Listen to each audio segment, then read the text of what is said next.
नमस्कार, कंज्यूमर अड्डा में आपका स्वागत है। आपके साथ मैं हूं विपिन भट्ट। ये डिजिटल एज है और इन दिनों हम खरीद फरोख्त, शॉपिंग, पेमेंट सब कुछ ऑनलाइन करते हैं, डिजिटल करते हैं। बहुत आसान हो गई है इससे हमारी लाइफ, लेकिन उतना ही बड़ा खतरा भी आ गया है, वो है ऑनलाइन फ्रॉड का। आए दिन आप सुनते हैं कि किसी के यहाँ किसी के बैंक अकाउंट से पैसे उड़ गए, किसी के कार्ड पे फर्जी ट्रांजैक्शंस हो गए, यानी फ्रॉडस्टर ने ट्रांजैक्शन कर दिए। कभी कोई नए नए तरीके की ये चीज़ें लेकर आते हैं फ्रॉडस्टर, अलग अलग कहानियाँ आपको सुनने को मिलती है। हम लगातार आपको आगाह भी करते हैं और आज हम आपको आगाह करना चाहते हैं, सावधान करना चाहते हैं कार्ड फ्रॉड से। जी हाँ, एसबीआई देश का सबसे बड़ा बैंक, उसके नाम पर इन दिनों रिवॉर्ड पॉइंट का फ्रॉड चल रहा है। आपको लालच दिया जाता है रिवॉर्ड्स पॉइंट के नाम पर। ऐसा ही देश का सबसे बड़ा पोस्टल विभाग, यानी बहुत सारी प्राइवेट कंपनियां तो हैं ही, लेकिन चूंकि इन दिनों ऑनलाइन शॉपिंग बड़ी कॉमन है, सबके घर पार्सल आते रहते हैं, रोज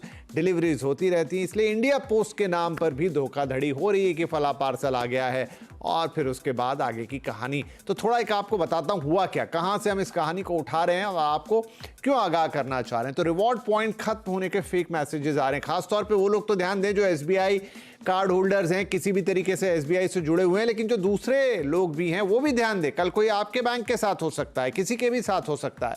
रिवॉर्ड पॉइंट खत्म होने का मैसेज आता है, बैंक का आइकन के नाम पर फेक एसएमएस। मतलब आपको जो एसएमएस आएगा, या इवन अब तो व्हाट्सएप भी आते हैं, उसमें बैंक का आइकन बना होगा। इन्हें आपको लगेगा भाई बिल्कुल ये तो बैंक की तरफ से आया, आपको एकदम यकीन हो जाएगा। डिटेल्स अपडेट करने की बात कहेंगे आपसे, रिवॉर्ड पॉइंट रिडीम के मैसेज के साथ एक लिंक भेजेंगे, कहेंगे कि ये आपके इतने पॉइंट हैं, एक्सपायर हो जाएंगे अगर आपने इनको रिडीम नहीं किया। रिडीम करने के लिए फलाने लिंक पे क्लिक कीजिए और वहीं से आपको फंसाने की शुरुआत हो जाती है। लिंक क्लिक करने पर एपीके फाइल डाउनलोड कर का मैसेज आता है।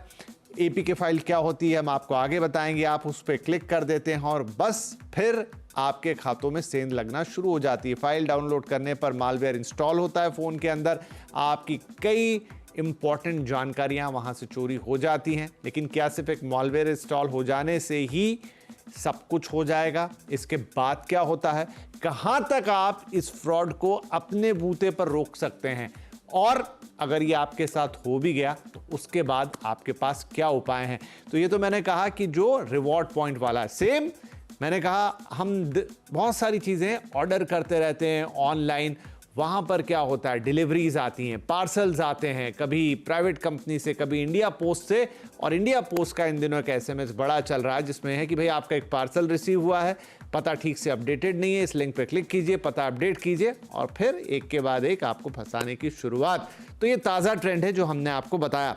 तो चलिए अब बातचीत की शुरुआत करते हैं। हमारे साथ आज कार्यक्रम में कुछ खास मेहमान हैं। रितेश भाटिया साहब, साइबर एक्सपर्ट, K&S डिजी प्रोजेक्ट के सीईओ एस चंद्रशेखर, और साइबर लॉ एक्सपर्ट पवन दुग्गल। आप सभी का बहुत बहुत स्वागत है। तो रितेश, और दो नई चीजें आ गई मार्केट के अंदर, रिवॉर्ड्स पॉइंट और इंडिया पोस्ट। जी विपिन जी, पहले पहले वापस से धन्यवाद ये सारे अवेयरनेस शोज करने के लिए, जिससे काफी लोग जागरूक भी हो रहे हैं। तो ये जो रिवॉर्ड पॉइंट्स वाला जो सिस्टम हम बात कर रहे हैं, ये उल्टा बहुत ही पुराना चीज है जो कि अभी वापस से नवे रूप से वापस मतलब आ चुका है, उसने जन्म ले लिया है वापस से। ये कुछ 7-8 साल पहले भी ये टेक्निक्स हो रही थी, और तब भी जाके यही बताया जा रहा था कि जितने भी आपके जो रिवॉर्ड पॉइंट्स है वो आपके ना अभी एक्सपायर होने वाले हैं, और आप इस रिवॉर्ड पॉइंट्स को इतने में, मतलब इतने कैश में भी आप ट्रांसफर कर सकते हैं या जो भी है। तो वापस से वही सेम टेक्निक्स है जो फियर का है, ग्रीड का है, अर्जेंसी का है, उसी चीजों पे आपसे खेला जा रहा है। ये जो तीन जो इमोशंस है ये कभी चेंज नहीं होंगे। फियर, ग्रीड और अर्जेंसी ये कभी चेंज नहीं होंगे और इन्हीं पे खेला जाएगा, बस खाली रूप नवे नवे आएंगे। हाँ, ये जो आप इंडिया पोस्ट की बात कर रहे थे, अगर आप वो भी देखोगे तो ये ज्यादा करके अभी आप देखोगे तो आईफोन जो यूज कर रहे हैं उनको बहुत ज्यादा टारगेट किया जा रहा है। वो दिखाया जाता है इंडिया पोस्ट से, लेकिन वहां पे क्लियरली लिखा जा रहा है कि वाई आप प्रेस कीजिए और साथ में इस चीज को आप सफारी ब्राउजर में ओपन कीजिए। वहां पे जब मैं इसको टेस्ट कर रहा था, जैसे हम गए, हमने डाला इसको, उस लिंक पे भी जब क्लिक किया वगैरह, हूबहू पूरा इंडिया पोस्ट का, मतलब वो लोग ने फिशिंग पेज जैसे बनाया हुआ है। वहां पर क्लिक करने के बाद सारे आपसे वो आपके डिटेल्स मांगे जाते हैं और वो डिटेल्स में आपका नाम, address, email ID, phone number, बहुत सारी चीजें मांगा जा रहा है। नेक्स्ट स्टेज में जाके वो आपसे कह रहे हैं कि अभी आप एक 80 रुपया जितना जो है वो आप डिपॉजिट कीजिए। वहां पे जाके जब आप क्रेडिट कार्ड या डेबिट कार्ड, यही दो ऑप्शन दे रहे हैं और कोई तीसरा ऑप्शन नहीं दे रहे हैं। क्रेडिट और डेबिट कार्ड से जब आप अपना डिटेल्स भर रहे हैं, उनके पास वो सारा डिटेल्स आ रहा है। और जब वो ओटीपी की बारी आती है, क्योंकि आपने अपना ईमेल आईडी, फोन नंबर दिया है, आप उनको कॉल करते हैं, मतलब वो आपको कॉल करते हैं कि हाँ अभी आपको एक ओटीपी आया रहेगा, वो आप शेयर कीजिए। आप वो शेयर करते हैं और तब जब आप 80 रुपए डालने की बारी कर रहे हैं, वहां पे वो बंदा 80,000 वो एंटर कर रहा है और आपके ये पैसे चले जा रहे हैं। तो यही मोटा मोटा में ये मॉडस ऑपरेंडी है। और बात वापस से वही आ जाती है कि क्या मतलब हमारा जो अवेयरनेस लेवल है अभी तक उतना नहीं बढ़ा है, अभी तक हम उतनी सावधानी, अभी तक हम नहीं समझ पा रहे हैं कि हम इन पर्टिकुलर स्कैम्स में हैं। और मैं खाली इतना ही कहूंगा, सवाल बहुत कीजिए खुद से भी और सामने वाले से भी। जब एक कॉल आता है, बिल्कुल। वही एक वो सवाल करने से ही आप इस चीज को आप डीले कर सकते हो और शायद तभी आप सतर्क रह सकते हैं। इनफैक्ट ये इंडिया पोस्ट वाले मैसेज तो रितेश मैंने भी देखे, लेकिन वहां पर ही शायद देखने वाले सावधान हो जाएं कि जो भेजने वाले हैं ऊपर कुछ बड़ा अजीबोगरीब सा नाम रहता है, अंदर का मैसेज आपको बिल्कुल लगेगा कि वो जैसा पोस्ट ऑफिस का मैसेज आता है, लेकिन जो सेंडर्स नेम है एटलीस्ट वहां से एक हल्का सा क्लू मिलता है कि कुछ गड़बड़ है। राइट चंद्रशेखर साहब, एक चीज है जो बैंक फ्रॉड में आ रही है कि वो एपीके फाइल, बहुत सारे दर्शक जानना चाहेंगे एपीके फाइल क्या होता है, क्या उसको डाउनलोड कर लिया तो मतलब आपका फोन गया, हैक हो गया? हाँ, तो बेसिकली ये एपीके फाइल एक एक्सटेंशन होता है जो एंड्रॉयड ऑपरेटिंग सिस्टम से का एक टाइप का फाइल होता है। तो एपीके फाइल कई तरह के हो सकते हैं।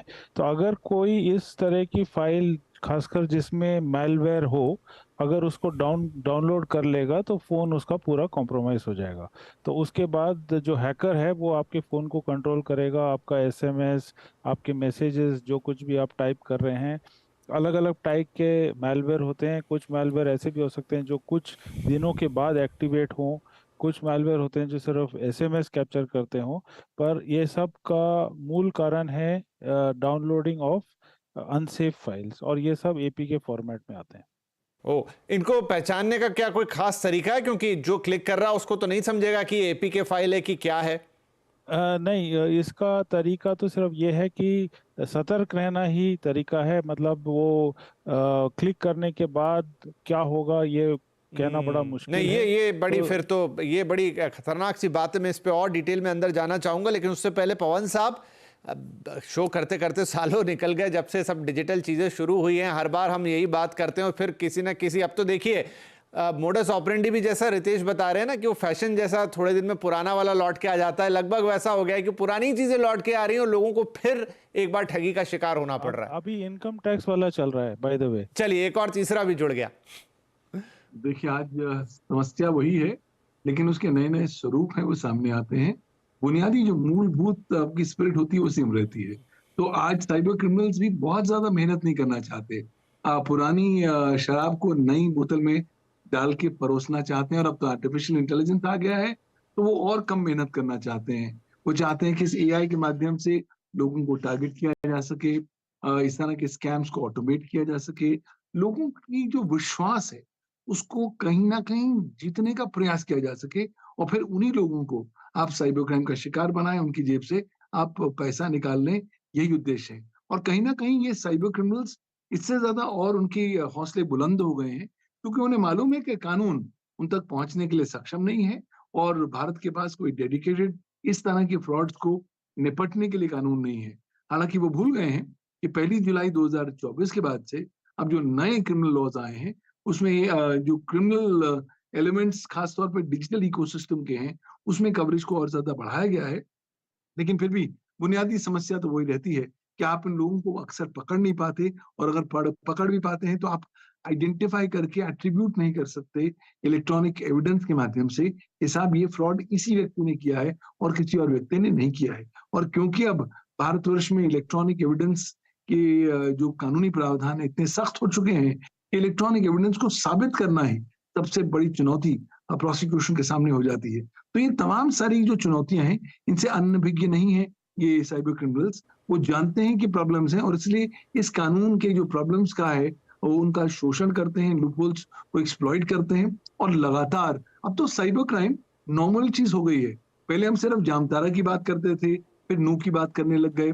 आज तो हालत ये हो गई है कि कोविड-19 के बाद साइबर क्राइम एक कॉटेज इंडस्ट्री के तौर पर पूरे भारतवर्ष में अलग अलग छोटे छोटे इलाकों में, ग्रामीण इलाकों में, छोटे छोटे सेमी अर्बन एरियाज में उत्पन्न होने शुरू हो गए हैं। और उसको आप जब तक इफेक्टिवली टारगेट नहीं करेंगे, इफेक्टिव रेगुलेशन से, इफेक्टिव एनफोर्समेंट से और इफेक्टिव कैपेसिटी बिल्डिंग से, तब तक ये लगातार चुनौतियां चलती रहेंगी। क्यों? क्योंकि कोविड-19 के बाद जो नया युग आ गया है वो न्यू साइबर वर्ल्ड ऑर्डर है।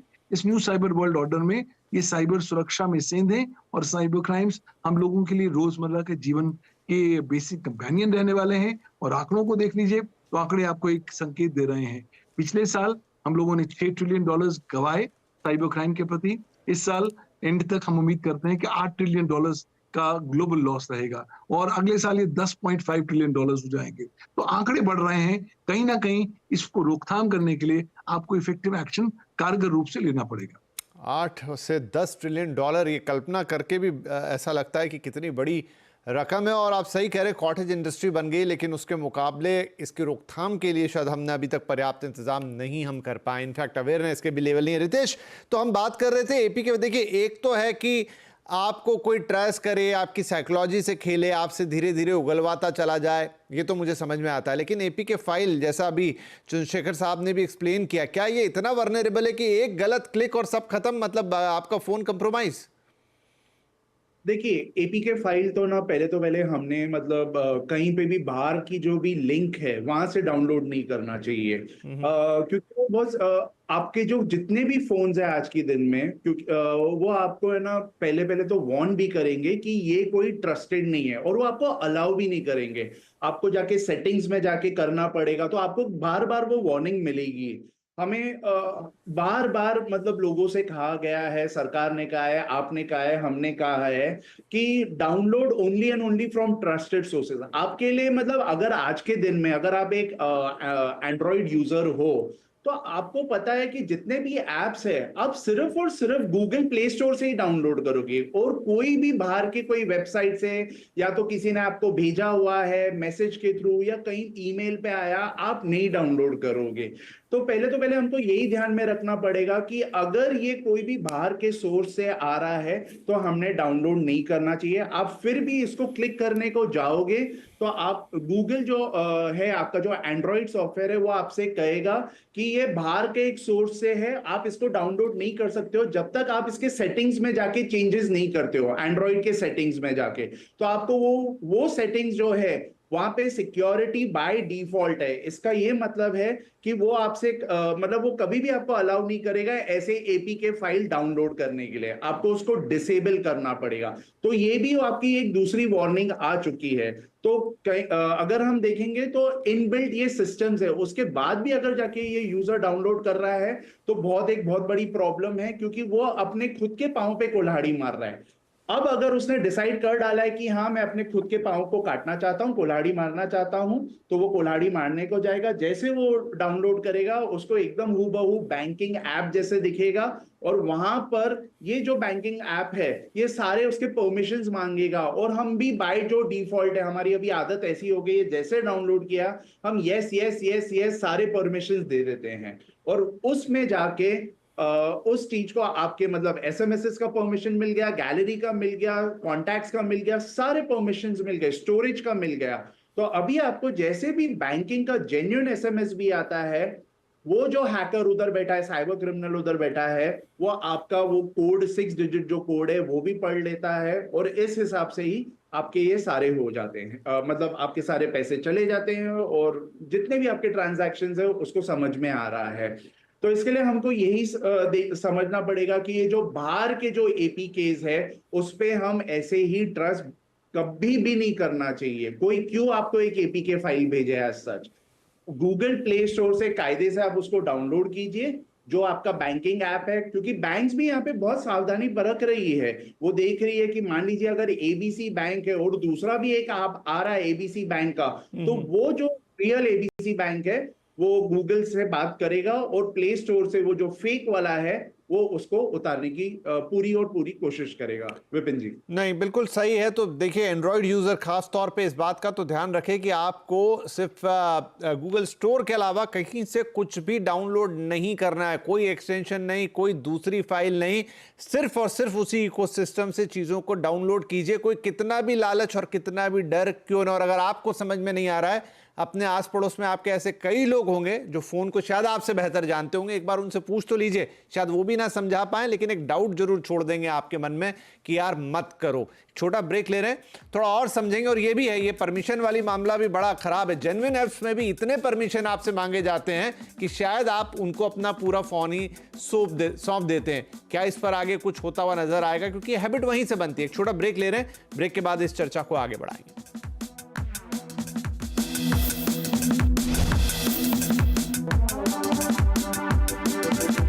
ये सब तो हमारे पास अब रेगुलर आते हैं, ऑनलाइन शॉपिंग तो हम सब लोग करते ही करते हैं।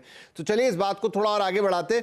चंद्रशेखर साहब, एक बात जो अभी यहाँ पर रितेश ने भी बोली, और ये सवाल बहुत पुराना है कि क्यों ये, चाहे वो एंड्रॉयड इकोसिस्टम हो, एक हद तक शायद जो एप्पल का इकोसिस्टम थोड़ा सेफर है, लेकिन कोई भी आप जेन्युइन ऐप भी डाउनलोड करते हैं, वो उसे आपके फोटो भी देखने हैं, उसे आपके एसएमएस भी रीड करने हैं, उसे आपके मेल का भी एक्सेस चाहिए, यानी उनको पूरे फोन का एक्सेस चाहिए। क्यों?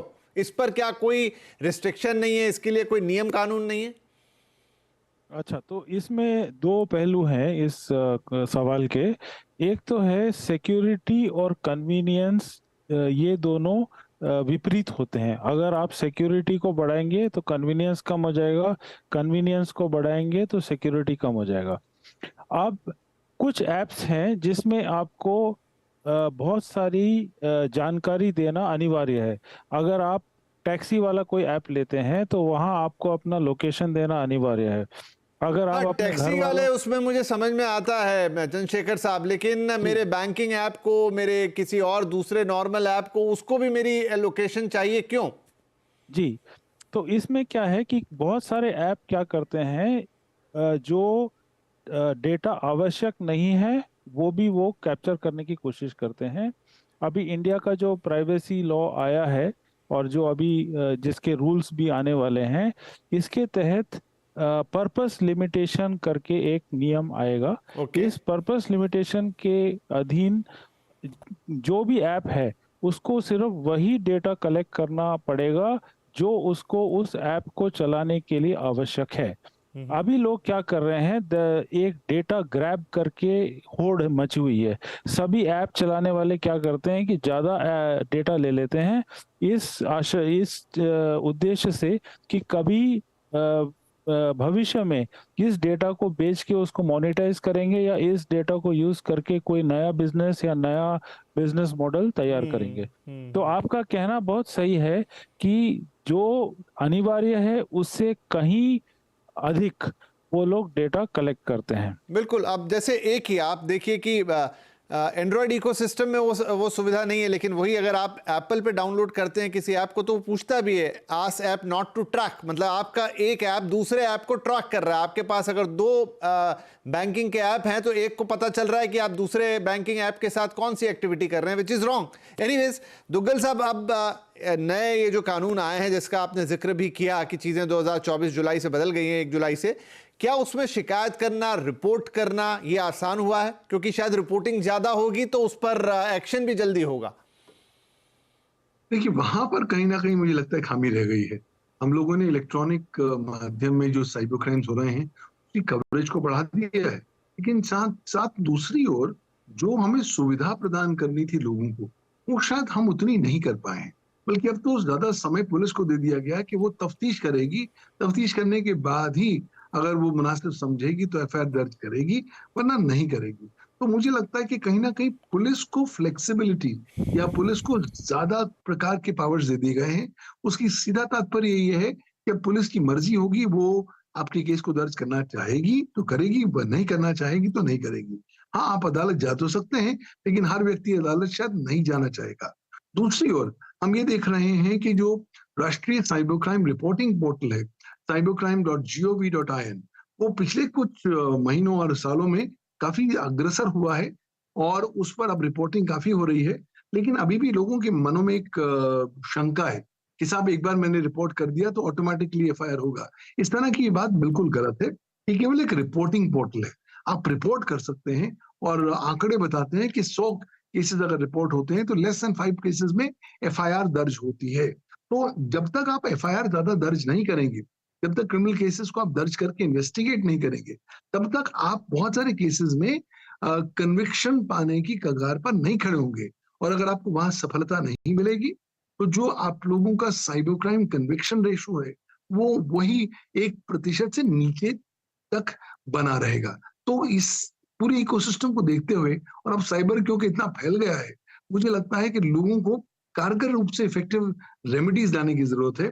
लेकिन लोग हताश ना हो। अगर पुलिस उनके केस दर्ज नहीं करते तो आप अदालत का दरवाजा खटखटाइए और भारतीय दंड संहिता की जो नई वाली वर्जन है उसके अंतर्गत आप केस दर्ज कर सकते हैं। मोर इम्पोर्टेंटली जो भारत का सूचना प्रौद्योगिकी कानून है सन 2000, उसके अंतर्गत काफी जो मैसिव कवरेज आपकी साइबर क्राइम्स की है उसके तहत भी हम जा सकते हैं। लेकिन अभी भी फासले बहुत ज्यादा हैं।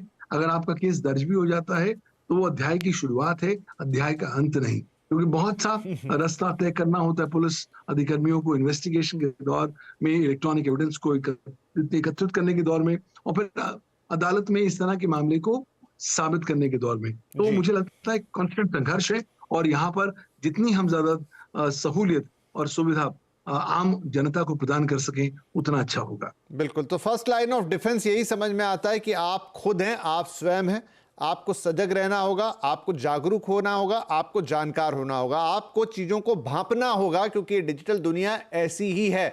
और फिर भी अगर कुछ गलत हो जाता है तो उसे रिपोर्ट ज़रूर कीजिए। थोड़ा लंबा प्रोसेस है, टीडीएस है, जैसा सर कह रहे थे, अभी भी उतना आसान नहीं बना है, लेकिन धीरे धीरे वो होता रहेगा। लेकिन जितनी रिपोर्टिंग होगी उतना इन चीज़ों पर शिकंजा कस पाएगा। लेकिन अगेन जागरूक रहिए, सतर्क रहिए, और खासतौर पे ऑनलाइन कोई एक्टिविटी हो रही है तो उस पर तुरंत विश्वास मत कीजिए।